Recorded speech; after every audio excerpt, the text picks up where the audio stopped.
ஆ தரணி brother jam பண்ணுங்க. பண்றோம் brother, ஒரே நிமிஷம் பிரதர்.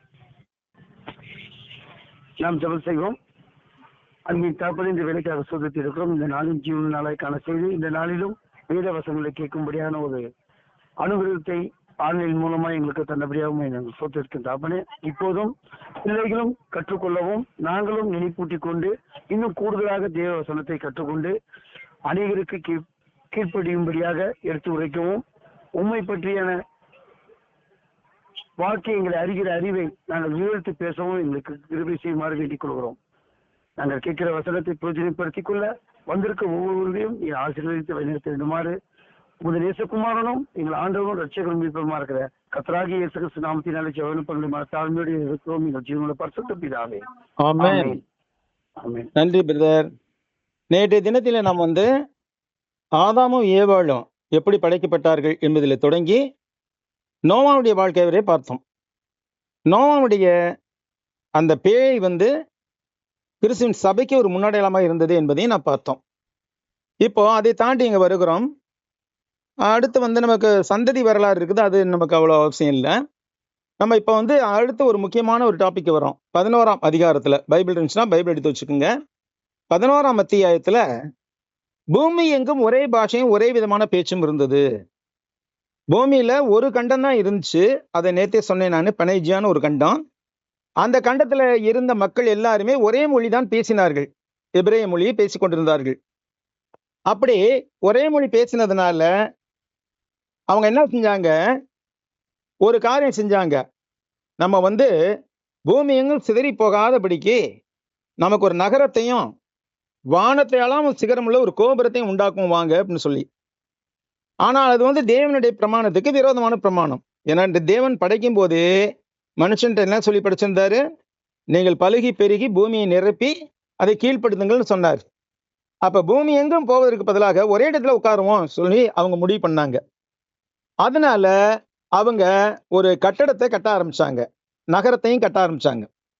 அப்ப மனுபுத்திரர் கட்டுகிற நகரத்தையும் கோபுரத்தையும் பார்க்க கர்த்தர் இறங்கினார்னு பார்க்கிறோம். கர்த்தர் என்ன சொல்றாருங்க, இதோ ஜனங்கள் ஒரே கூட்டமா இருக்கிறார்கள், அவர்கள் அனைவருக்கும் ஒரே பாஷையும் இருக்கிறது, அவர்கள் இதை செய்ய தொடங்கினார்கள். இப்பொழுதும் தாங்கள் செய்ய நினைக்கிறது ஒன்றும் தடைப்பட மாட்டாது என்று இருக்கிறார்கள். நாம் இறங்கி போய் ஒருவர் பேசுவதை மற்றவர் அறியாதபடிக்கு அங்கே அவர்கள் பாஷையை தாறுமாறாக்குவோம் என்று சொன்னார். அப்ப அந்த இடத்துல மொழிகள் பிரிந்தது. அந்த பாபில் கோபுரம் கட்டுறதுல ஏபேருங்கிறவன் ஒத்துழைக்கல. இந்த ஏபேர் யாரு? தாலாமுடைய குமாரன். தாலாமுடைய குமாரன் ஏபேர் மட்டும் ஒத்துழைக்கல. அதனால அவன் பேசின மொழி அப்படியே இருந்துக்குச்சு. ஆனா மற்றவங்க பேசினது பூரா பல்வேறு மொழியாக பிரிந்து போனது. இது நடந்தது கிமு 3500ஆம் ஆண்டுல. இப்ப 2000 வருஷம் முடிஞ்சு போச்சு. 5500 ஆண்டுகளுக்கு முன்பு நடந்த ஒரு காரியம். நீங்க அந்த அந்த இடத்துல பல மொழிகள் பிரிந்தது. அதுல ஒரு மொழி தமிழ் மொழி. 5500 ஆண்டு கால வரலாறு இருக்கிறது தமிழ் மொழிக்கு. அதை தமிழ் மொழி வெப்சைட்டையும் ஒத்துக்கிறாங்க. தமிழ் மொழி கிமு சுமார் 3500 ஆண்டு வாக்குல உண்டாயிருக்கலாம் என்று கருதப்படுகிறது அப்படின்ட்டாங்க. அப்போ கிமு 3500ல பாபேல் கோபுரம் கட்டப்பட்டு இந்த மொழி அங்கே பிரிந்தது. அதுவும் இதுவும் ஒன்னாத்தான் வருது. அப்ப அங்க என்ன செய்யல, அவங்க கட்டணம் கட்ட முடியாம போயிடுச்சு. எல்லாம் பிரிஞ்சு போனாங்க. பிரிஞ்சு போனதுக்கு அப்புறம் அங்கே வம்ச வரலாறு இருக்குது. அந்த வம்ச வரலாறுலாம் இப்ப தாண்டி நம்ம வர்றோம். தேராகு என்பவர் 70 வயதான போது ஆபிராம், நாகோர், ஆரான் என்பவர்களை பெற்றார். ஆபிராம் தான் மூத்தவர், நாகோர் அவருக்கு இளையவர், ஆரான் அவருக்கு இளையவர். அந்த தேராகுடைய வம்ச வரலாறை பார்க்கும்போது ஆபிராம், நாகோர், ஆரான் என்பவர்களை பெற்றான். ஆரான் லோத்தை பெற்றான். ஆனா லோத்தை பெற்ற பின்பு அந்த ஊர் என்கிற ஊர்லயே ஆரான் மரித்து போனான். அதனால லோத்துவை ஆபிராம் தன்னுடைய சகோதரனுடைய சார்பாக தான் வளர்க்க ஆரம்பித்தார். அதன் பிறகு ஆபிராமும் நாகோரும் தங்களுக்கு பெண் கொண்டார்கள். ஆம்ராவுடைய மனைவிக்கு சாராயின்னு பேரு, நாகோருடைய மனைவிக்கு மில்கால்னு பேரு. ஆனா சாராய்க்கு பிள்ளை இல்லை. ஆரானுக்கு பிள்ளை இருந்தது. மில்கால், இஸ்கால் 2 மகள் பிறந்தாங்க. ஆனாக்க சாராய்க்கு பிள்ளை இல்லை, மெலடியா இருந்தாள். தேராகு தன் குமாரனாய ஆபிராமையும் ஆரானுடைய குமாரனும் தன் பேரனுமாயிருந்த லோத்தையும் தன் குமாரன் ஆபிராமுடைய மனைவியாகிய மருமகள் சாராயும் அழைத்து கொண்டு அவர் உடனே ஊர் என்கிற கல்தே பட்டணத்தை விட்டு கானான் தேசத்துக்கு போக புறப்பட்டார்கள். ஆரான் மட்டும் வந்தபோது அங்கே இருந்து விட்டார்கள். தேராகுடைய ஆயுசு நாட்கள் 205 வருடம். தேராகு ஆரானிலே மரித்தான். அதுக்கப்புறம் தான் தேவனுடைய வார்த்தை ஆபிராமுக்கு உண்டாகுது. ஆபிராம்கிட்ட என்ன சொல்றாரு தேவன்? மிக முக்கியமான ஒரு வாக்கு தத்துவம். இதை குறித்து கலாத்தியர்ல கூட பவுல் எழுதியிருக்காரு. உன் தேசத்தையும் உன் இனத்தையும் உன் தகப்பனுடைய வீட்டையும் விட்டு புறப்பட்டு நான் உனக்கு காண்பிக்கும் தேசத்துக்கு போ. நான் காண்பிக்கிற இடத்துக்கு போன்னு சொல்றார். அப்படி போனாக்க உனக்கு என்ன ஆசீர்வாதம் கிடைக்கும்? நான் உன்னை பெரிய மக்கள் இனமாக்கி உன்னை ஆசீர்வதித்து உன் பேரை பெருமைப்படுத்துவேன். நீ ஆசீர்வாதமாய் இருப்பாய். உன்னை ஒரு பெரிய மக்கள் இனமாக்குவேன். அதாவது நிறைய ஜனங்கள் உனக்கு பிறப்பாங்க. வானத்து நட்சத்திரங்களைப் போல கடற்கரை மணலத்தனையாக உனக்கு பிள்ளைகள் பிறப்பாங்க. அவர்களை போற ஆசீர்வதித்து உன் பேரை பெருமைப்படுத்துவேன். நீ ஆசீர்வாதமாய் இருப்பாய். மிக முக்கியமான இன்னொரு ஆசீர்வாதம் என்னன்னாக்க, உன்னை ஆசீர்வதிக்கவில்லை ஆசீர்வதிப்பேன், உன்னை சபிக்கிறவனை சபிப்பேன்.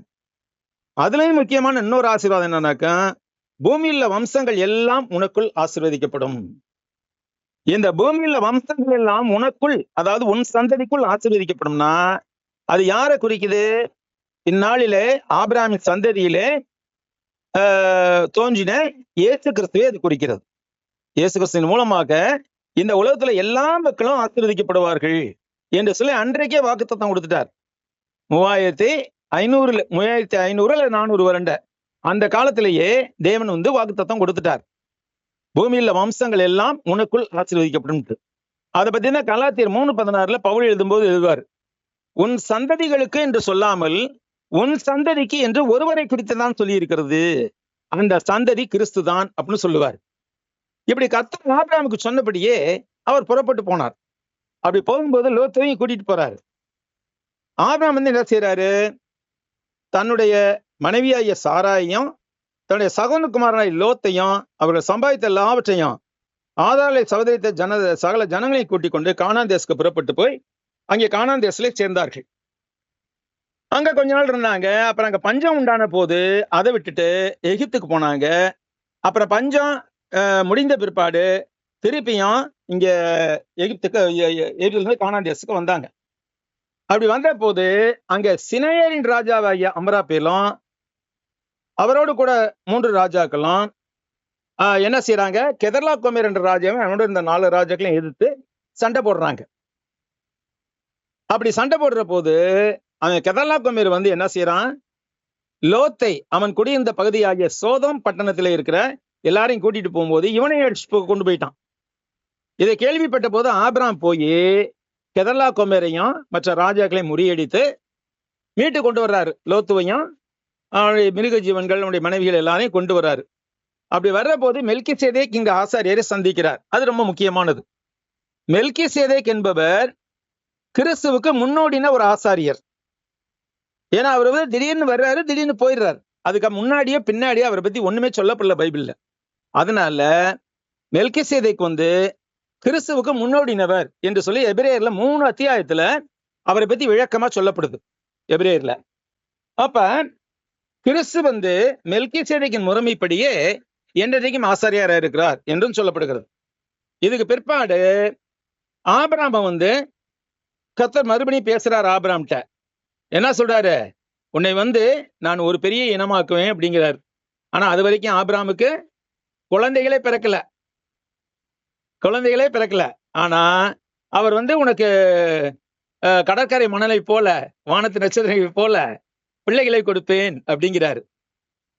அப்ப ஆபிரகாம் கேட்கிறாரு, எனக்கு என்ன தருவீர் ஆண்டவரே? நான் பிள்ளை இல்லாமல் இருக்கிறேனே. தமஸ்கு ஊரான எலியேசர் தான் வீட்டு வேலைக்காரனா இருக்கிறான் அப்படிங்கிறார். ஆனாலும் கூட கர்த்தர் சொல்றாரு, நான் உனக்கு மகா பெரிய பலனும் கேடகமாய் இருக்கிறேன். அதனால இவன் உனக்கு சுதந்திரவாளி அல்ல, உன் கர்ப்பப்பரப்பாய் பிறப்பானே உனக்கு சுதந்திரவாளியா இருப்பான்ங்கிறார். சரின்ட்டு விட்டாரு. அப்ப என்ன செய்யறாரு? ஆபிரகாம் கர்த்தரை விசுவாசித்தான், அதை அவர் அவனுக்கு நீதியாக எண்ணினார். பிரியமானவர்களே, கர்த்தரை விசுவாசிக்கும் போதுதான் நாம் நீதிமான்கள் ஆக்கப்படுகின்றோம். இது ஆபிரகாமுடைய வாழ்க்கையிலிருந்து நமக்கு கிடைக்கின்ற ஒரு பெரிய பாடம். ஏனென்றால் விசுவாசம் இல்லாமல் தேவனுக்கு பிரியமா இருப்பது கூடாத காரியம். அப்ப கர்த்தரை விசுவாசிக்கும் போது, அவர் அனுப்பிய குமாரனாகிய இயேசு கிறிஸ்துவை விசுவாசிக்கும் போது, நாம் அந்த விசுவாசத்தினாலே நீதிமான்கள் ஆக்கப்படுகின்றோம்.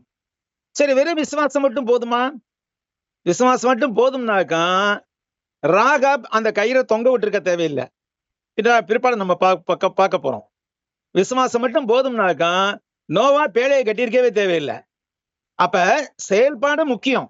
விசுவாசம் ரொம்ப முக்கியம். விசுவாசத்தோடு கூடிய செயல்பாடு ரொம்ப ரொம்ப முக்கியம். அதைத்தான் யாக்கோபு சொல்றாரு, செய்கை இல்லாத விசுவாசம் செத்த விசுவாசங்கிறார். ஆபிரகாம் தன்னுடைய மகனை பலியிட போறாரு. பலியிட போனதுனாலதான் அவர் என்ன செய்தாரு? நீதிமான ஆக்கப்பட்டார் அப்படின்னு சொல்லப்படுது. அப்ப விசுவாசித்தார் ஆபிரகாம், அதோடு கூட செயல்படுறதும் செய்தார். அப்ப இந்த காரியங்கள்லாம் நடந்து முடிந்த பிற்பாடு என்ன செய்யறாங்க? அடுத்து சோதோம் கொமோரா பட்டணத்தை அழிக்கிறதுக்கு தூதர்கள் வர்றாங்க. நம்ம கொஞ்சம் வேகமா போவோம். இப்ப சோதோம் கொமோரா பட்டணத்துக்கு அழிக்கிறதுக்கு வந்த 3 பேர்ல ஒருத்தர் இயேசு கிறிஸ்து என்று சொல்லப்படுகிறது. அங்க அத பட்டணத்தை அழிக்க போறேன்னு சொன்ன போது ஆபிரகாம் அங்க தேவன்கிட்ட கேட்கிறார், கெஞ்சி கேட்கிறார், ஒருவேளை பட்டணத்துக்குள்ள ஒருவேளை 50 நீதிமான்கள் இருந்தால் அந்த 50 நீதிமான்கள் நிமித்தம் ரட்சியாமல் அந்த பட்டணத்தை அழிப்பீரோ அப்படிங்கிறார். அப்ப கர்த்தர் சொல்றாரு, துன்மார்க்கனோட நீதிமானையும் சங்கரிப்பது உனக்கு தூரமாய் இருப்பதாக, நீதிமானையும் துன்மார்க்கனையும் சமமாய் நடப்பிப்பதும் உனக்கு தீரமாய் இருப்பதாக, சர்வலோக நியாயாதிபதி நீதி செய்யாது இருப்பாரோ அப்படின்னு ஆபிரகாம் கேட்கிறார். அப்ப கர்த்தர் என்ன சொல்றாரு? சோதோமிலே நான் 50 நீதிமான்களை கண்டால் அவர் நிமித்தம் அந்த ஸ்தலம் முழுவதும் ரட்சிப்பேன்கிறார். அப்ப ஆபிரகாம் என்ன செய்யறாரு? சரி, ஒருவேளை 50க்கு ஒரு 10 பேர் 5 பேர் குறைஞ்சிருப்பாங்க, 45 பேர் இருந்தாக்கா அப்படின்னு கேட்கிறாரு. அப்புறம் 40 பேர் இருந்தா அப்படின்னு கேட்கிறாரு. அப்புறம் இன்னும் பேசுறாரு, 30 பேர் இருந்தா இன்னும் பேசுறாரு, 20 நீதிமன்றங்கள் காணப்பட்டால் இன்னும் குறைக்கிறாரு, ஒருவேளை 10 நீதிமன்றங்கள் இருந்தால். அப்ப என்ன சொல்றாரு கர்த்தர்? 10 நீதிமன்றங்கள் அதை அழிப்பதில்லைங்கிறார். அப்ப 10 பேர் கூட அவ்வளவு பெரிய பட்டணத்துல நீதிமன்றங்களா இல்ல, அதனால்தான் அந்த பட்டணத்தை அழிக்க போறேங்கிறார். அதே மாதிரி அந்த 2 தூதரும் சோதோமுக்கு வந்தார்கள். அங்க லோத்துடைய வீட்டுக்கு போறாங்க. அதுக்கப்புறம் பார்க்கும்போது லோத்து தாமதிக்கிறதை பார்க்கிற போது பட்டணத்தை அழிக்க வேண்டிய நேரம் நெருங்கிருச்சு. லோத்து தாமதித்துக் கொண்டிருக்கிறார், கிளம்ப மாட்டேங்கிறார். அப்ப கையை பிடிச்சு இழுத்துக்கிட்டு கூட்டு போறாங்க. யாரு? வந்த தூதர்கள் லோத்துவையும் லோத்துடைய மனைவியையும் லோத்துடைய 2 மகள்களையும் கையை பிடிச்சு இழுத்து கூட்டு போறாங்க. அப்ப இழுத்து போய் அங்க சீக்கிரமா ஓடு அப்படிங்கிறாங்க. என்னால அந்த மலை வரைக்கும் ஓட முடியாது, இந்த பக்கத்துல சின்ன ஊர் இருக்குது, அந்த ஊர் வரைக்கும் வேணா போறேன் அப்படிங்கிற. சரி, உன் நிமித்தமாக அந்த ஊரை கூட அழிக்க மாட்டேன் நானு, கவலைப்படாத, அந்த ஊர்லயாவது போய் நீ இருந்துக்க அப்படிங்கிறார். அதே மாதிரி அங்க இருந்துக்கிட்டார். பிரியமானவர்களே, இந்த உலகமானது அழிவு பாதை நோக்கி சென்று கொண்டு இருக்கிறது. இப்ப நடக்கிற காரியங்கள்லாம் நமக்கு நல்லா தெரியும். முக்கியமாக மத்திய ஆசியாவுல இப்ப நடந்திருக்க காரியங்கள்லாம் பார்க்கும்போது உண்மையிலேயே உலகத்தின் முடிவு நெருங்கிருச்சோ அப்படின்னு சில பேர் தீர்க்கதரிசனம் சொல்லிக்கிட்டு இருக்காங்க. ஆனா அப்படிலாம் நம்ம கணிக்க முடியாது, முடிவு உடனே வராதுன்னு சொல்லியிருக்கிறார் ஆண்டவர். ஆனா பிரியமானவர்களே, இந்த உலகத்துல நம்ம வாழ்கின்ற காலங்களில நம்மை சுற்றிலும் என்ன நடந்தாலும், நம்மை சுற்றிலும் யார் எப்படிப்பட்ட மனிதர்கள் இருந்தாலும் நாம நம்மை பரிசுத்தமாய் காத்துக்கொள்ள வேண்டும், தேவனுக்கு உண்மையான பிள்ளைகளாக இருக்க வேண்டும். அப்போ லோத்து மாதிரியே காப்பாற்றப்பட முடியும். லோத்தும் மனைவியும் பிள்ளைகளும் ஓடுறாங்க. ஓடும்போது மனைவி என்ன செய்யறா? ஐயோ, என் வீடு போச்சே, வாசல் போச்சேன்னு திரும்பி பாக்குறா. திரும்பி பார்த்த உடனே அவ உப்பு தூணாயிட்டா. அதுக்கப்புறம் லோத்து மக்களோட போயிட்டான். அதுக்கப்புறம் பாக்குற போது ஆபிரகாமுடைய வரலாறுக்கு இப்ப வர்றோம். ஆபிரகாம் தென்தேசத்துக்கு பிரயாணம் பண்ணி என்ன செய்யறாரு? அங்க அபிமெலேக்கு என்கிற ஒரு மனிதனோடு ஒரு ஒப்பந்தம் நடக்கிறது. ஆபிரகாம் தன் மனைவியாகிய சாராளை சகோதரி என்று சொன்னதுனாலே கெரான் ராஜா அபிமெலேக்கு ஆள் அனுப்பி சாராவை அழைப்பித்தான். ஆனாலும் கூட தேவன் அபிமெலேக்கு இரவிலே தரிசனத்தை தோண்டி நீ அழைப்பித்த நீதி 3 நிமித்தம் செத்தாய், நீ அவள் ஒருவனுடைய மனைவியா இருக்கிறாள் என்று சொன்ன போது அவன் சேராதிருந்தான். ஆனாலும் ஆண்டவரை நீதியுள்ள ஜனங்களை எழுப்பிறா, இவன் தன் சகோதரன் என்று அவன் சொன்ன என்னோட சொல்லலையா, தன் சகோதரன் என்று இவளும் சொன்னாலே உத்தமரியத்தோடு நான் சுத்தமான கையுடன் இதை செய்தேன். அப்போ தேவன் நீ உத்தமரியத்தோடு நீ செய்தா என்று நான் அறிந்திருக்கிறேன், எனக்கு விரோதமா பாவம் செய்யாதபடிக்கு உன்னை தடுத்தேன், ஆகையால் நீ அவளை தொட நான் உனக்கு இடம் கொடுக்கவில்லை. அந்த மனுஷனுடைய மனைவியை அவளுக்கு அனுப்பிவிடு, அவன் ஒரு தீர்க்கதரிசி, நீ பிழைக்கும்படிக்கு அவன் உனக்காக வேண்டுதல் செய்வான்கிறார். அதே மாதிரி அனுப்பி வச்சுட்டான். அடுத்து பார்க்கும்போது கர்த்தர் தான் சொல்லி இருந்தபடி அதுக்கு முன்னாடி ஒன்று நடந்தது. சாராள் தன்னுடைய தன்னுடைய மலட்டுத்தன்மை நிமித்தமாக ஆகார் என்ற எகிப்திய அடிமை பெண்ணை அங்கே ஆபிரகாமுக்கு துணைவியாக கொடுக்கிறாள். அவளுக்கு இஸ்மவேல் என்று ஒரு மகன் பிறந்து விட்டான். அதுக்கு பிற்பாடாக கர்த்தர் தாம் சொல்லியிருந்தபடியே சாராள் மேல் கடாட்சமானாள். கர்த்தர் சொன்னபடியே சாராளுக்கு செய்தருளினார். அவள் முதிர் வயதா இருக்கும்போது கர்ப்பவதியாகி ஒரு குமாரனை பெற்றாள். அந்த குமாரனுக்கு ஈசாக்கு என்று பெயரிட்டான். தன் குமாரன் இயேசுக்கு பிறந்த 8ஆம் நாளிலே ஆபிரகாம் தனக்கு தேவன் கட்டளையிட்டபடி அவனுக்கு விருத்தசேதனம் பண்ணினான். அடுத்து நம்ம பார்க்கும்போது இந்த இஸ்மவேலும் வளர்றான், ஈசாக்கும் வளர்றாங்க. அதற்கு பிறகு ஆபிரகாமை தேவன் சோதிக்கிறார். எப்படினில், ஆபிரகாமே, நீ உன் புத்திரனும் உன் ஏக சுதனமாகிய ஈசாக்கை நீ இப்பொழுது அழைத்து கொண்டு மோரியா தேசத்துக்கு போய் அங்கே நான் உனக்கு குறிக்கும் மலைகள் ஒன்றின் மேல் அவனை தகன பலியாக இடும். நாமளா இருந்தா செஞ்சிருப்போமா? யோசிச்சு பார்ப்போம். அங்கே ஆபிரகாம் எதையுமே யோசிக்கல. தேவன் கொடுத்தாரு, இப்ப தேவன் பலி கொடுக்க சொல்றாரு.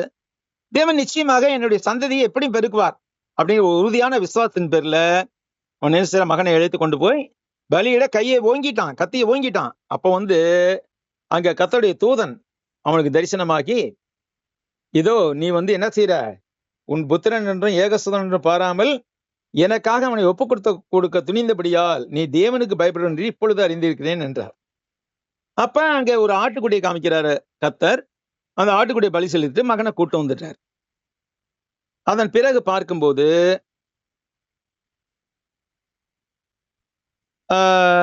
சாராள் அடுத்து மரிக்கிறாள். 120 வயதில் மரிக்கிறாள் அப்படின்னு சொல்லப்படுது. அப்புறம் வயது சென்று முதிர்ந்தவனான ஆபிரகாம் தன் வீட்டில் உள்ளவர்களிலே ஒரு மூத்த வேலைக்காரனை கூப்பிட்டு அந்த வேலைக்காரன்ட்ட என்ன சொல்றாரு, நான் குடியிருக்கிற இந்த ஏரியாவில் நீ என் மகனுக்கு பொண்ணு பார்க்க கூடாது, என்னுடைய தேசத்துக்கும் என் இனத்தார் இடத்துக்கும் போய் என் குமாரன் ஈசாக்குக்கு அங்க பெண் கொள்ள வேண்டும் என்று சொல்கிறார். அதே போன்று இவன் போகின்ற போது என்ன செய்தான், அங்கே ஒரு பொருத்தனை பண்ணி கொண்டான். அந்த பொருத்தனை முன்னாடி நடந்தது, அதெல்லாம் இருக்கட்டும்.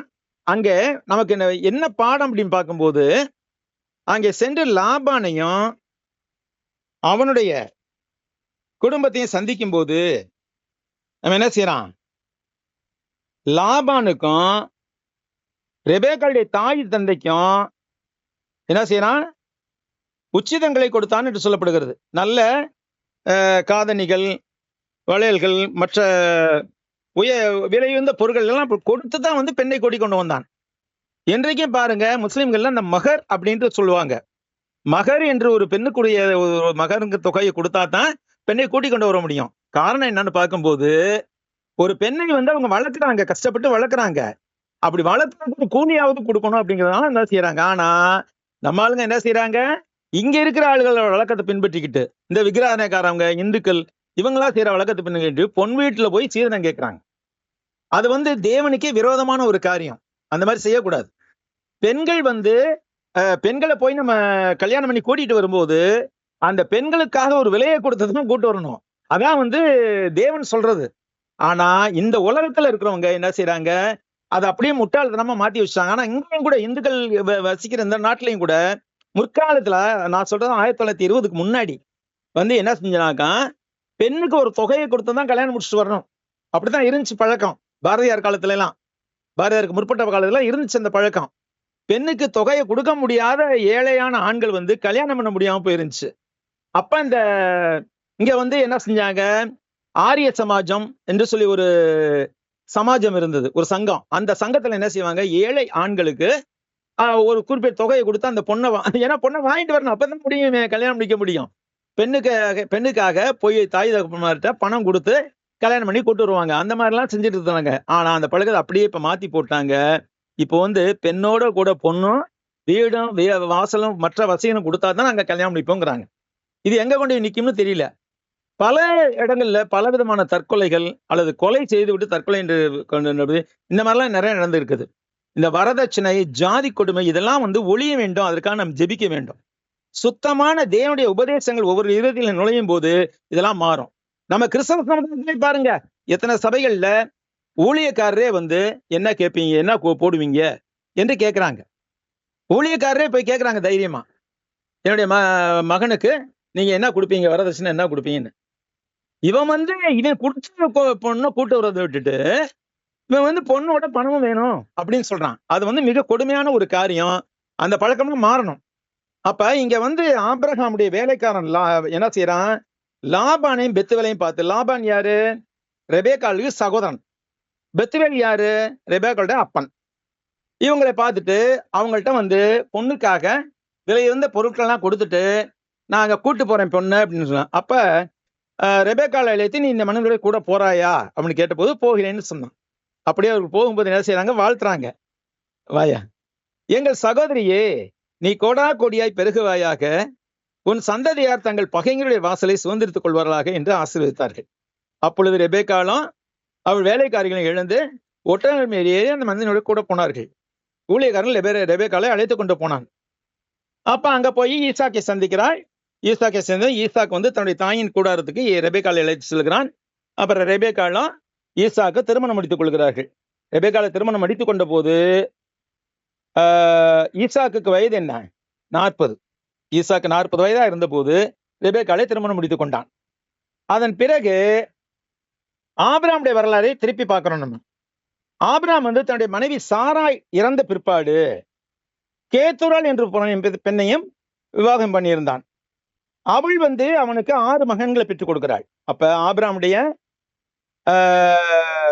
சாராள் மனைவி ஆகார் மறுமனையாட்டி, அதோடு கூட சாராள் இறந்த பிற்பாடு அவன் திருமணம் செய்து கொண்ட கேத்துராள். இவர்கள் மூலமாக நிறைய மகன்கள் பிறந்திருக்கிறார்கள்.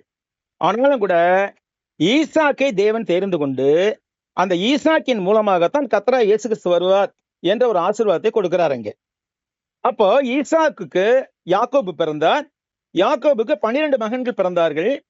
அந்த 12 மகன்கள் இஸ்ரவேல் கோத்திரங்களாக பெருகினார்கள். அப்போ இங்க பார்க்கிற போது ஈசாக்கு ரெபேக்காலை கல்யாணம் பண்ணி அதுக்கப்புறம் ரொம்ப நாளா குழந்தை மறிச்சு மலடியா இருந்த தன் மனைவிக்காக ஈசாக்கு கர்த்தரை நோக்கி வேண்டி கொண்டான். அப்பொழுது கர்த்தருடைய வேண்டுதலை கேட்டறினார். அவன் மனைவி ரெபேக்காள் கற்பம் தரித்தாள். அவள் கர்ப்பத்திலே பிள்ளைகள் ஒன்றோடு ஒன்று மோதி கொண்டிருந்தானாமா. 2 பிள்ளைங்க இருக்குது கர்ப்பத்துல. 2 வந்து வயிற்றுக்குள்ளே சண்டை போட்டுக்கிட்டு இருக்குதான். ஐயோ, இப்படி வயிற்றுக்குள்ளே சண்டை போடுறாங்களே இவங்கன்னு சொல்லிட்டு கர்த்தர்ட்ட போய் என்னன்னு கேட்கலான்னு போது கர்த்தர் என்ன சொல்றாராம், 2 மக்கள் இனங்கள் உன் கர்ப்பத்துல உண்டாயிருக்கிறது. 2 வித ஜனங்கள் உன் வயிற்றிலிருந்து பிரிவார்கள். அவர்களில் ஒரு ஜனத்தார் மற்ற ஜனத்தாரை பார்க்கும் பலத்திருப்பார்கள். மூத்தவன் இளையவனை சேவிப்பானுங்கிறார். வயிற்றுக்குள்ளே 2 பேரும் அடிச்சுக்கிட்டு இருக்காங்க. யாரு? ஏசாவும் யாக்கோபும். அப்ப பிரசவம் பூர்ணமான போது அவள் கர்ப்பத்தில் 2 பிள்ளைகள் இருந்தது. மூத்தவன் சிவந்த நிறமுள்ளவனாக சர்வாங்கம் ரோமங்கி பூத்தவனாக வெளிப்பட்டான். அவனுக்கு வந்து ஏசான்னு பேரிடுறாங்க. வாயா ஏசான்னு பேரிடுறாங்க. யாக்கோபா, யாக்கோபா பத்தி பேசும்போது யாக்கோபு விடுறான். கை கொடு. நல்லா இருக்கியா? இந்த பேசி முடிச்சுட்டு வரேன். மூத்தவன் சிவந்த நிறமுள்ளவனாக சர்வாங்க ரோமகியும் போத்தவன் போல வெளிப்பட்டான். அவனுக்கு ஏசா என்று பெயரிட்டார்கள். பின்பு அவன் சகோதரன் தன் கையினாலே ஏசாவின் குதிங்காலை பிடித்துக் கொண்டு வெளிப்பட்டான். அவனுக்கு யாக்கோப் என்று பெயரிட்டார்கள். அதை வந்து முஸ்லிம்கள் வந்து யாக்கூப் அப்படிங்குவாங்க.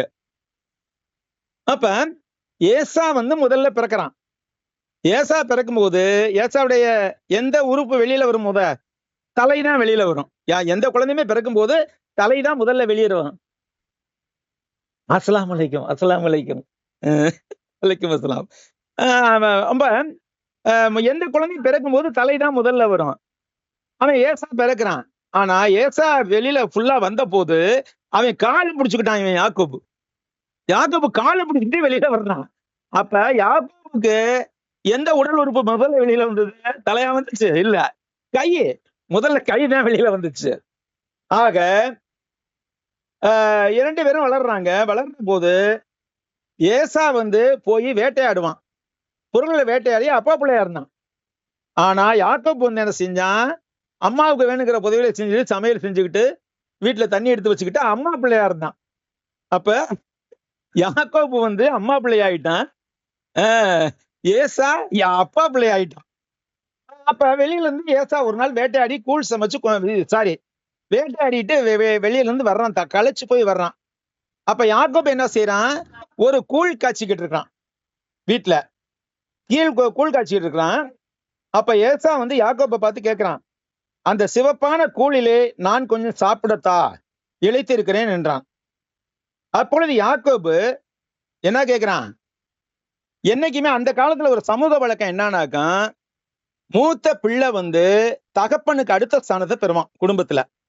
அப்ப தகப்பனுக்கு அடுத்த ஸ்தானத்தை பெறுகின்ற போது அவனுக்கு மற்றவங்களை காட்டிலும் ஒரு பங்கு அதிகமா கிடைக்கும் சொத்துல. வாயா வாயா மற்றவங்களை காட்டிலும் ஒரு பங்கு அதிகமா சொத்து கிடைக்கும். அப்ப மூத்த மகன் அப்படிங்கிற சுதந்திரம் உரிமை ரொம்ப மதிக்கப்பட்டது. அப்ப யாக்கோபு கேட்கிறான், நான் கூழ் தர்றேன், நீ உன்னை மூத்த மகன்கிற உரிமையை எனக்கு விட்டு கொடுக்குறியா அப்படிங்கிறான். அப்ப அவன் என்ன சொல்றான்? ஏய், நானே பசியினால சாகுறேன், எனக்கு மூத்தமைய உரிமை கிடந்து என்ன எடுத்துக்கடா, நீயே எடுத்துக்கடா மூத்தமைய உரிமை அப்படிங்கிறான். முட்டாள்தனமா செய்யறான். இதைத்தான் எபிரேயர்கள் ஆசிரியர் சொல்லும் போது சொல்றாரு, யாரும் ஏசாவை போல சீர்கெட்டவனாக இருக்க வேண்டாம்னு சொல்றாரு. எங்க வர்றாரு பாருங்க. எபிரேயர்கள் ஆசிரியர் எப்ப எழுதினாரு? கிபி 70-75 ஆண்டுகள் எழுதினாரு. ஆனா இது நடந்தது எப்ப? கிமு 2024 நடந்தது. கிமு 2024 நடந்தத இங்க கிபி 95-70 வருஷத்துல எழுதுறார் எபிரேயர்கள் ஆசிரியர். அப்ப அவன் செய்த ஒரு காரியம் மூத்த மகனுக்குரிய உரிமையை விட்டு கொடுத்ததுங்கிறது ரொம்ப ரொம்ப மோசமான காரியம். பிரியமானவர்களே, கர்த்தருக்கு நாம் முதற் பலன்களாக அழைக்கப்பட்டிருக்கிறோம். இந்த முதற் பலன்களாக அழைக்கப்பட்டிருக்கிற நாம் கர்த்தரை விட்டு மற்ற தெய்வங்களை தொழுது கொள்ளும் போதோ அல்லது கர்த்தருக்கு ஆகாத செயல்களை செய்கிற போதோ நம்முடைய மூத்த மகன் என்கிற உரிமையை விட்டு கொடுத்து விடுகிறோம். அந்த இது செய்யவே கூடாது. நம்ம கர்த்தரை தொழுது கொள்கிறவர்கள் வேறு எந்த காரியத்தையும் தொழுது கொள்ளக்கூடாது என்பதை இந்த பாடம் நமக்கு உணர்த்துகிறது. அதுக்கப்புறம் பார்க்கும்போது ஆபிரகாமுடைய காலம் முடிஞ்சிருச்சு. இப்ப ஈசாக்கு என்ன செய்யறான்? அவனுடைய அவனுடைய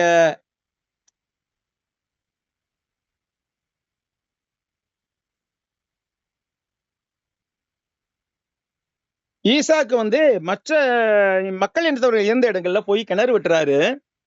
அந்த கிணறு அப்புறம் அவங்க எனக்கு வேணும்னு சொல்லி கேட்கறாங்க. போங்கடா வச்சுக்கிட்டு போனான்னு விட்டுட்டு போயிடுறாரு.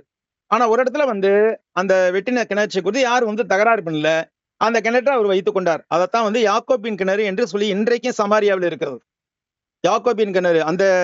அந்த யாக்கோபின் கிணறுல தான் இயேசு கிறிஸ்து சமாரிய பெண்ணுகிட்ட பேசி இருந்தது. அந்த யாக்கோபின் கிணறு அப்படிங்கிற அந்த சமாரியா என்ற ஊர்ல இருக்கிற கிணறு. அப்ப இன்னைக்கும் அந்த கிணறு இருக்கிறது. அப்புறம் அடுத்து பார்க்கும்போது அபிமெலேக்கு கூட ஒரு பிரச்சனை வருது. அந்த பிரச்சனையை மீறுறதுக்காக இவர் அபிமெலேக்கு ஆசீர்வதிச்சு வெளியில வந்துடுறார். அதுக்கப்புறம் பார்க்கும்போது ஈசாக்கு முதிர் வயதான போது அவருடைய கண்கள் இருளடைந்து பார்வையற்று போயிடுச்சு. அப்பொழுது அவன் தன் மூத்த குமாரன் ஏசாவை அழைத்து, கொஞ்சம் பொறுங்க பிரதர், இது ஒரு போன் வருது. இந்த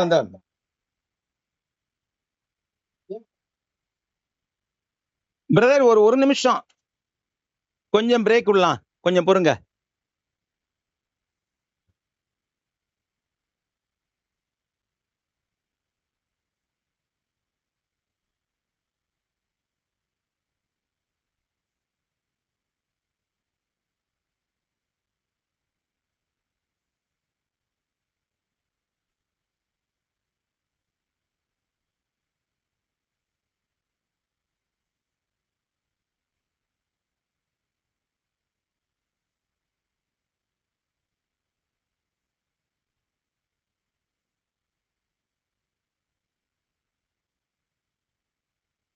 அப்ப பார்க்கும்போது இல்ல இன்னும் கொஞ்சம் சூடா இருக்குது.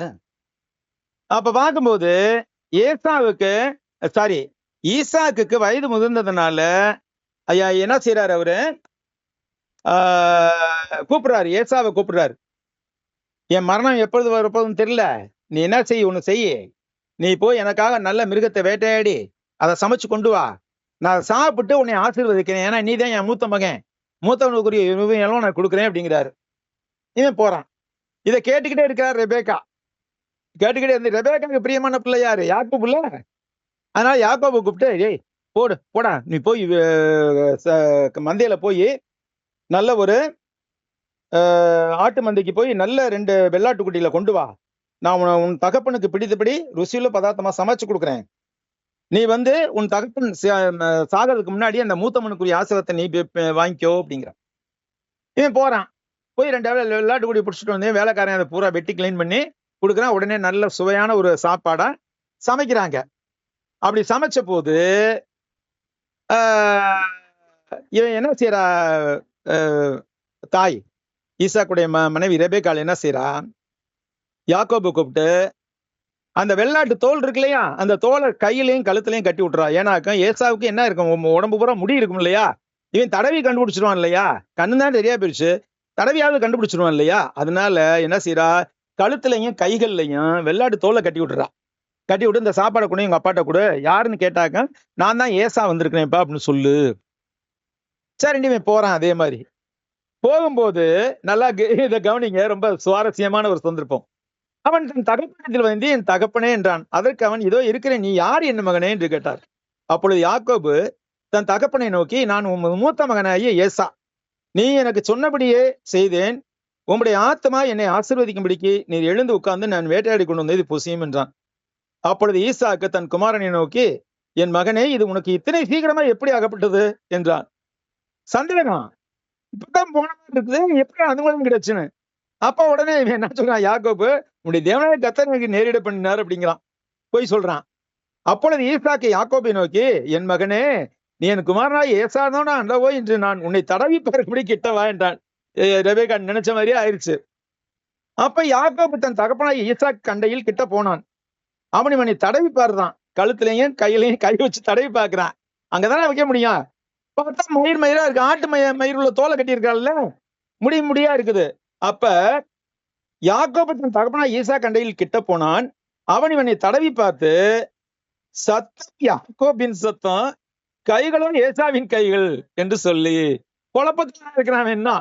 என்ன சத்தத்தை பார்த்தா யாக்கோபு சத்தமா இருக்குது, ஆனா கையை தடவி பார்த்தா ஏசா கை மாதிரி இருக்குது அப்படின்னு சொல்லிட்டு என்ன செய்யறான், யாருன்னு தெரியாமலே ஆசீர்வதிக்கிறான்.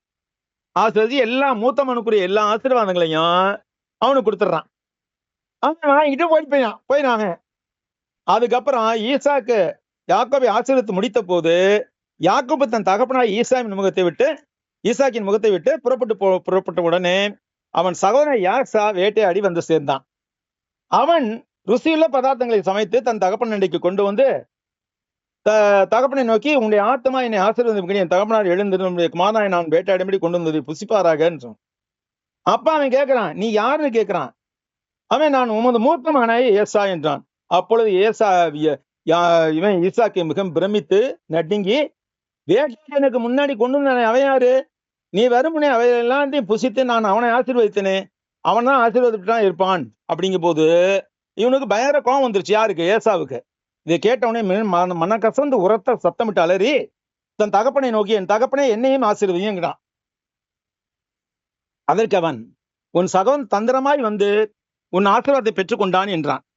அப்பொழுது அவன் பேர் யாக்கோபு எனப்படுவது சரியா அல்லவா, இதோடு 2 தடவை என்னை மோசம் போக்கினான், என் சேஷ்ட புத்திர பாகத்தையும் பறித்து கொண்டான் என்று சொல்லி ஒரு ஆசீர்வாதத்தை கூட எனக்கு வைக்கலையா, உனக்கு ஒரே ஒரு ஆசீர்வாதம் தான்ப்பா இருக்கு, அவனை வந்து அதாவது இளையவனை மூத்தவனாகிய உனக்கு எஜமானாக வைத்தேன், அவன் சகோதரர் எல்லாரும் அவனுக்கு ஊழியக்காரராக கொடுத்து என்னையினாலும் தானத்தினாலும் ஆசீர்வதித்தேன், இப்ப நான் என்ன செய்வேன் மகனே அப்படின்னு.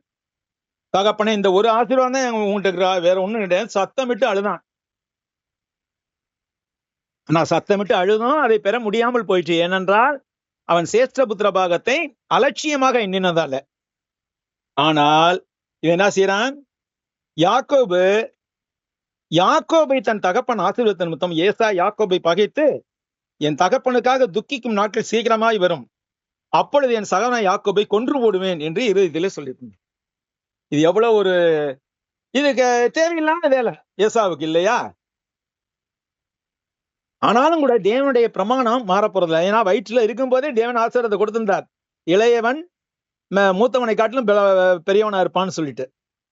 இந்த மூத்தமான ஏசா கொலை செய்து போடுவேன்கிற வார்த்தை ரெபேக்காளுக்கு சொல்லப்பட்ட போது, ரெபேக்காள் யாக்கோபை அழைத்து, உன் சகன ஏசா உன்னை கொன்றுபட நினைத்து தன்னை தேய்ச்சிக் கொள்கிறான், ஆகையால் மகனே, நீ நான் சொல்வதை கேட்டு எழுந்து புறப்பட்டு ஆரானில் இருக்கிற என் சகோதரன் லாபான் இடத்துக்கு ஓடிப்போ. எங்க? ஆரான்ல இருக்கிறான். யாரு? ரெபேக்காளுடைய சகோதரன் லாபான்.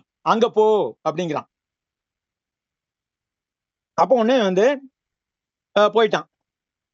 போகும்போது அப்புறம் இங்க நமக்கு முக்கியமானது என்னக்கா, இவன் போகும்போது ஒரு இடத்துல படுத்திருக்கிறான். அந்த இடத்துல படுத்திருக்கும் போது ஒரு கனவு கண்டான் யாக்கோபு. ஒரு ஏணி பூமியின் மேல வைக்கப்பட்டிருந்தது. அதன் நுனி வானத்தை எட்டி இருந்தது. அதுல தேவதூதர்கள் ஏறுகிறவங்களுமாய் இருந்தார்கள்.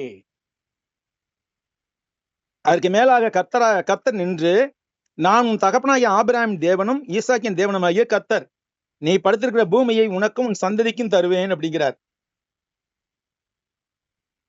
அப்ப இவன் எந்திரிச்சு மெய்யாகவே இந்த ஸ்தலத்திலே கர்த்தர் இருக்கிறார் என்று சொல்லி என்ன செய்யறான்? இந்த ஸ்தலம் இவ்வளவு பயங்கரமா இருக்கு, தேவனுடைய வீடே இல்லாமல் வேற என்ன, இது வானத்தின் வாசல்னு சொல்றான். அப்புறமேல எந்திரிச்சு, நான் தலையில வச்சிருந்த கல்லை, தலைக்கு கீழே வச்சு படுத்திருந்த அந்த கல்லை எடுத்து ஒரு தூணாக நிறுத்தி அதுக்கு எண்ணெய் வாத்து அபிஷேகம் பண்ணிட்டு 3 பொருத்தனைகளை சேர்த்துக்குள்ள. இது நல்லா கவனிங்க பிரியமானவர்களே, இது ரொம்ப நமக்கு வாழ்க்கைக்கு உபயோகமான பாடம். அது 3 பொருத்தனைகளை செய்து கொள்கிறான். என்ன சொல்றான்? யாக்கோபு, தேவன் என்னோட இருந்து நான் போகிற வழியிலே என்னை காப்பாற்றி உண்ண ஆகாரமும் உடுக்க வஸ்திரமும் எனக்கு தந்து என் தகப்பன் வீட்டுக்கு சமாதானத்தோடு திரும்பி வர பண்ணுவாரானால் கர்த்தர் எனக்கு தேவனாயிருப்பார். அது முதல் பொருத்தனை. நான் தூணாக நிறுத்தின இந்த கல் தேவனுக்கு வீடாகும். அது 2வது பொருத்தனை. தேவனின் எனக்கு தரம் எல்லாவற்றிலும் உமக்கு தசமமாக செலுத்துவேன். 3வது பொருத்தனை. தேவனுக்கு ஒரு பொருத்தனை பண்ணிட்டா அதை செய்யாம இருக்கக்கூடாது. அதை காட்டின பொருத்தனை பண்ணாமலே இருக்கிறதும் நல்லது. இங்க தேவனுக்கு பொருத்தனை பண்ணிட்டான். என்னன்னு பண்றாரு? கர்த்தர் எனக்கு தேவனா இருப்பார் அப்படின்னா நானும் எனக்கு வீட்டாரும் கர்த்தரை தான் சேவிப்போம் அப்படிங்கிறதான் அர்த்தம். அது அடுத்து, நான் தூணாக நிறுத்தின இந்த கல் தேவனுக்கு வீடாகும். நான் இந்த இடத்துல ஒரு கோயிலை கட்ட போறேன். அடுத்து, தேவரே எனக்கு தரும் எல்லாவற்றிலும் உங்களுக்கு தசமபாகம் செலுத்துவேன் என்று சொல்லி பொருத்தனை பண்ணி கொண்டான். அதன் பிறகு பிரயாணம் பண்ணி என்ன செய்யறாரு? அங்கே சினேயா தேசத்திற்கு போறார். கீழ்த்தேசியான் தேசத்துக்கு, ஆரானுக்கு போறாரு. அங்க போகும்போது வயல்வெளியும் கிணற்றையும் காக்கிறார். அது ஒரு பெரிய காரியம். அங்க யாரை பார்த்தாரு? அங்க அவர்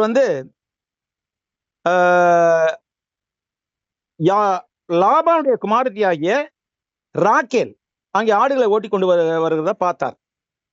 அங்க ராக்கேல் வர்றா. ஆனா அதுக்கு முன்னாடி அங்க இருக்கிற மேய்ப்பர்கள் அந்த ராக்கேல துரத்தி விட்டுட்டு இவங்க ஆடுகளுக்கு தண்ணி குடிக்க பார்க்கறாங்க. ஆனா இவன் என்ன செய்யறான்? அந்த ராக்கேலையும் தன் தாயின் சகோதரன் லாபானின் ஆடுகளையும் கண்டபோது யாக்கோபு போய் கிணற்றின் வாசல் இந்த கல்லை புரட்டி விட்டு தன் சகோதரனாய லாபானின் ஆடுகளுக்கு தண்ணீர் காட்டினான். தன் தாயின் சகோதரனாய லாபானின் ஆடுகளுக்கு தண்ணீர் காட்டினான். பிறகு யாக்கோபு ராக்கேலை முத்தம் செய்து சத்தமிட்டு அழுதான். அங்கேயே ராக்கேல் மேல நேசம் பிறந்துருச்சு. யாருக்கு? யாக்கோபுக்கு. கட்டுனா எவ்வளவு தாண்டா கட்டணும் அப்படின்ட்டு அங்கேயே அவருக்கு யாக்கோபுக்கு ராக்கேல் மேல நேசம் பிறந்து விட்டது. அது பின்னாடி சொல்றாரு அவரு. அங்க லாபானுக்கு 2 குழந்தைகள் இருந்தாங்க. மூத்தவளுக்கு பேர் லேயாள், இளையவள் பேர் ராக்கேல். இந்த லேயாளுடைய கண்கள் கூச்சப்பார்வை, புளிச்ச கண்ணுன்னு சொல்லுவாங்க, கூச்சப்பார்வை.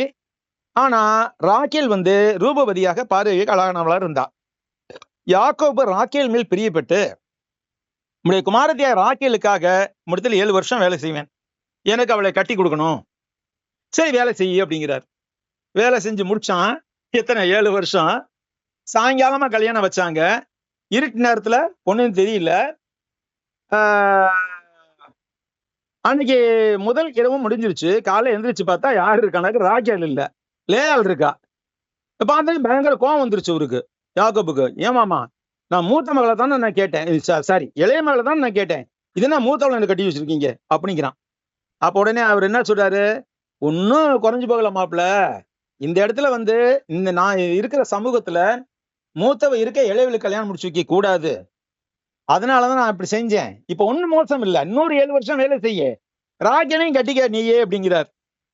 திருப்பி அடுத்த 7 வருஷம் திருப்பி வேலை பார்த்து யாக்கோபு என்ன செய்யறான், ராகேலையும் கல்யாணம் முடித்து கொண்டான். பிரியமானவர்களே, இந்த ராகேலும் லேயாலும் சேர்ந்து அதோடு கூட சில்பா மில்கால் என்று சொல்லி 2 வேலைக்காரிகள். அந்த காலத்துல பிரபுக்கள் வம்சத்துல, ராஜகுமாரர்கள் வம்சத்துல என்ன வழக்கம் இருந்துச்சுனாக்கா, ஒரு பொம்பளை பிள்ளை பிறக்கும் போதே கூடவே வேலைக்கார பெண்ணோட ஒரு பிள்ளையும் சேர்த்து வளர்ப்பாங்க. அந்த பிள்ளைக்கு வந்து இந்த ராணி மகளோட காரியங்கள் எல்லாம் அத்துப்படியே நல்லா தெரியும். அதனால கல்யாணம் முடிச்சு கொடுக்கும்போது இவளையும் சேர்த்து அனுப்பி விட்டுருவாங்க. இவளையும் சேர்த்து வந்து அவன் அனுபவிக்கலாம், கல்யாணம் முடிச்சு போறவன். அதுல ஒண்ணு தவறு இல்லை. அந்த காலத்துல சமூக வழக்கம் அப்படி இருந்துச்சு. மனைவியோடு கூட ஒரு வேலைக்காரியும் இருப்பாங்க, அந்த வேலைக்காரியும் மறுமனையாட்டியே வைத்துக் கொள்ளலாம். அந்த ஒரு வழக்கம் இருந்த காலத்துல இருந்தது. அதனால லேயாளுக்கு சில்பாலும் ராகேலுக்கு பில்காலுமாக 4 பேர் அவனுக்கு கிடைத்தார்கள். யாருக்கு? யாக்கோபுக்கு 4 பேர் கிடைத்தார்கள். ராகேலை தான் மிகவும் நேசித்தான், லேயாள் அற்பமாக எண்ணினான். ஆனால் லேயாள் அற்பமாக எண்ணப்பட்டாள் என்று கண்டு லேயாள் மூலமாக அவனுக்கு கர்த்தர் வந்து ரூபன், சிமியோன், லேவி, யூதா என்று 4 பிள்ளைகளை பெற்றால், அதுக்கு பிற்பாடு லேயாள் வந்து என்ன செய்றா, இன்னும் 2 பிள்ளைகளையும் பெற்றார். ஆசேர், இன்னொரு பிள்ளையை பெறார். ஆசேர் அடுத்து சாரி லேயாளுக்கு செவி கொடுத்து 5ஆம் குமாரன் வந்து இசக்கார். அடுத்து லேயாள் வந்து 6ஆம் குமாரன் பெற்றாள், அவன் பேரு வந்து செபுலோன். இப்படி 6 குமாரர்களை அவள் பெற்றாள். அதுக்கப்புறம் லேயாளுக்கும் பிறந்துச்சு, லேயாளுடைய வேலைக்காரிக்கும் பிறந்துச்சு, ராகேலுடைய வேலைக்காரிக்கும் பிறந்துச்சு. ஆனா ராகேலுக்கு மட்டும் பிறக்கவே இல்லை குழந்தை. அப்புறம் மிகுந்த வேண்டுதல் செய்யறான். அதுக்கப்புறம் வந்து ராகேலுக்கு யோசேப்பு என்று ஒரு மகன் பிறந்தார். 11 பேர் இப்ப இருக்கிறாங்க. ஆனா 12வது மகன் பிறக்கும் போதுதான் ராகேல் இறந்து போவாள், பிரியமான மனைவி. ஆனால் 12வதா, அதாவது யாக்கோபுடைய 12வது பிள்ளை, அவளுக்கு 2வது பிள்ளை தான் பென்யமீன் என்று. அவனுக்கு வந்து பெனானி என்று பெயரிடுவாள் அவள் சாகிற நேரத்துல. ஆனால் யாக்கோபு வந்து அவனை பென்யமீன் என்று அழைத்தான். இப்படி 12 பிள்ளைகள் பிறந்தார்கள் யாக்கோபுக்கு 4 பெண்கள் மூலமாக. அதுல யாரை வெறுத்தானோ, லேயாளை வந்து வெறுத்தான், அந்த லேயாள் மூலமாகத்தான் அதிகமான பிள்ளைகள் பிறந்தது அவனுக்கு. எத்தனை பிள்ளைங்க? 6 பிள்ளைங்க. அதோட 10 போனஸ்க்கு ஒரு தீனால்னு ஒரு பொம்பளை பிள்ளை. மொத்தம் 7 பிள்ளைகளை பெற்றாள் லேயாள். அதுக்கு அடுத்தபடியாக பில்கால் கர்ப்பவதியானால் அவளுக்கும் குழந்தைகள் பிறந்தது, சில்பால் கர்ப்பவதியானால் அவளுக்கும் குழந்தைகள் பிறந்தது. ஆனால் ராகேலுக்கு கடைசியாகத்தான் பிறந்தது. யோசேப்பு வந்து 11வதா பிறந்தவன், பென்யமீன் வந்து 12வதாக பிறந்தவன். ஆக இந்த 12 மக்களும் தான் பிற்காலத்திலே இஸ்ரவேலின் கோத்திரங்கள் என்று அழைக்கப்பட்டார்கள். இந்த கோத்திர பிதாக்களின் லிஸ்ட் எடுத்து பாத்தீங்கன்னாக்கா அதுல யோசேப்பு பேரு இருக்காது. யோசேப்புக்கு பதிலா லேவி பேரும் இருக்காது. லேவிக்கு தனியா சுதந்திரம் கொடுக்கல தேவன், கர்த்தர் தான் உங்க சுதந்திரம் அப்படின்ட்டார். அப்ப யோசேப்பு லேவிக்கு பதிலா யோசேப்புடைய பிள்ளைங்க எப்ராஹிம், மனாசே அவங்களுடைய பேர் இருக்கும். நீங்க மேப்ல இருக்கிற லிஸ்ட பாருங்க, நீங்க கோத்திர பிதாக்கள் லிஸ்ட பாத்தீங்கன்னா உங்களுக்கு தெரியும் நல்லா. அப்ப யோசேப்பு பேரும் இருக்காது, இல்ல லேவி பேரும் இருக்காது. அதுக்கு பதிலா எப்ராஹிம், மனாசே அந்த 2 பேர் இருக்கும். இப்படிதான் 12 கோத்திரங்கள் பிரிக்கப்பட்டது. ஆக இந்த 12 கோத்திரங்கள் தான் கோத்திர பிதாக்கள் என்று அழைக்கப்பட்டார்கள். 12 பேர், இந்த 12 மகன்கள் தான் கோத்திர பிதாக்கள் என்று அழைக்கப்பட்டார்கள். யாக்கோபு ஒரு பெரிய குடும்பம், பெரிய ஒரு பலமானான். அவனுடைய குடும்பமும் நிறைய ஆயிடுச்சு. அப்படி ஆகிற போது என்ன நடந்தது அப்படிங்கிறத நம்ம அடுத்த கிளாஸ்ல பார்ப்போம். இப்ப 3/4 மணி நேரம் ஆச்சு கிளாஸ் தொடங்கி. இதோடு நம்ம முடிச்சுக்குவோம் இன்னைக்கு. நம்ம கர்த்தருக்கு சித்தமானால் நாளை இதே நேரம், நாளை வியாழக்கிழமை நாளை இதே நேரம் நம்ம வந்து இந்த பாடத்தை தொடருவோம். இது எத்தனை வாரம் போகும்னு தெரியல எனக்கு. போய்கிட்டே இருக்கும் பாடம் அதை. ஏன்னா கொஞ்சம் டீட்டெயிலா பார்த்தா தான் விளங்கும். பைபிளை முழுசா பார்த்து முடிக்க முடியாது. அதே சமயம் முக்கியமானது பார்த்து தான் ஆகணும் நம்ம. அதனால வந்து கொஞ்சம் டிலே ஆகும். நம்ம பார்க்குவோம். நிச்சயமா கர்த்தர் கிருபையை கொடுப்பார். நம்ம வந்து அடுத்த வகுப்புல நம்ம சந்திப்போம். எப்படி இவர் வந்து லாபானை தந்திரமாக எப்படி எய்த்து பழித்தார், அல்லது லாபான் எப்படி எல்லாம் இவருக்கு கூலியை மாற்றி மோசம் செய்தார் அப்படிங்கிறதெல்லாம் நம்ம நாளைக்கு பார்க்க போறோம். அது வந்து 31வது அத்தியாயத்துல வருது. இப்ப இது வரைக்கும் 30 அதிகாரத்தை முடிச்சிட்டோம். நேற்றும் இன்னைக்கும் கிளாஸ்ல ஆதியாகமத்துல 30 அதிகாரத்தை முடிச்சிட்டோம். இப்ப 31வது அதிகாரத்துல 1910 வருடத்துல நடந்தது. இது கிமு 1910 நடந்தது. அதை வந்து நம்ம நாளைக்கு பார்ப்போம். இப்ப ஜெபம் செய்வோம். அன்பும் கிருபையுள்ள பரலோகத்தின் நல்ல பிதாவே, இந்த வேலைக்காக உங்களுக்கு நன்றி செலுத்துகிறோம். என்னுடைய வேதத்தில் உள்ள ரகசியங்களையும் மகத்துவங்களையும் ஆராய்ந்து பார்க்கக்கூடிய ஒரு கிருபையை நீர் எங்களுக்கு கொடுத்தீர். அதற்காக ஸ்தோத்திரம் ஐயா. நாங்கள் பிதாவே எப்பொழுதும் உமக்கு பிரியமுள்ள பிள்ளைகளா வாழ்க்கை நடத்த எங்களுக்கு துணை பிரியம். இந்த வேதப்பாடு வகுப்பை கேட்கிற ஒவ்வொரு மகனும் ஒவ்வொரு மகளும் பிதாவே உம்மீது இன்னும் அதிக விசுவாசமுள்ளவர்களாய் நிலைத்திருக்கவும், ஞானஸ்நானம் பெறாதவர்கள் விரைவிலே ஞானஸ்நானம் பெறவும் நீர் அவருடைய இருதயத்திலே ஏவுதலை கொடுக்க வேண்டுமாய் கெஞ்சுகின்றோம்.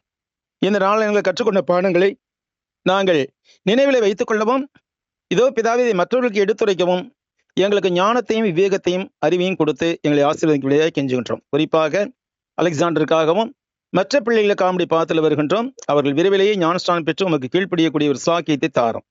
இன்றைய நாளில் நீர் எங்களுக்கு கொடுத்த எல்லா நன்மைகளுக்கு நன்றி பிதாவே. தொடர்ந்து நாங்கள் உமக்கு உண்மையில பிள்ளைகளாக நடக்கக்கூடிய சாக்கியத்தை எங்களுக்கு தாரும். காத்துக்கொள்ளும், பலப்படுத்தும். கர்த்தரும் இரட்சகரும் மீட்பெரும் கன்மலையுமாகிய இயேசு கிறிஸ்துவின் விலையேற பெற்ற இன்ப நாமத்தில் ஜெபிக்கிறோம் எங்கள் பரலோகத்தின் நல்ல பிதாவே. ஆமென். ஆமென். ஆமென். சோதரம் ஸ்தோத்திரம் பிரதர், ஸ்தோத்திரம் சிஸ்டர். நல்லா இருக்கீங்களா?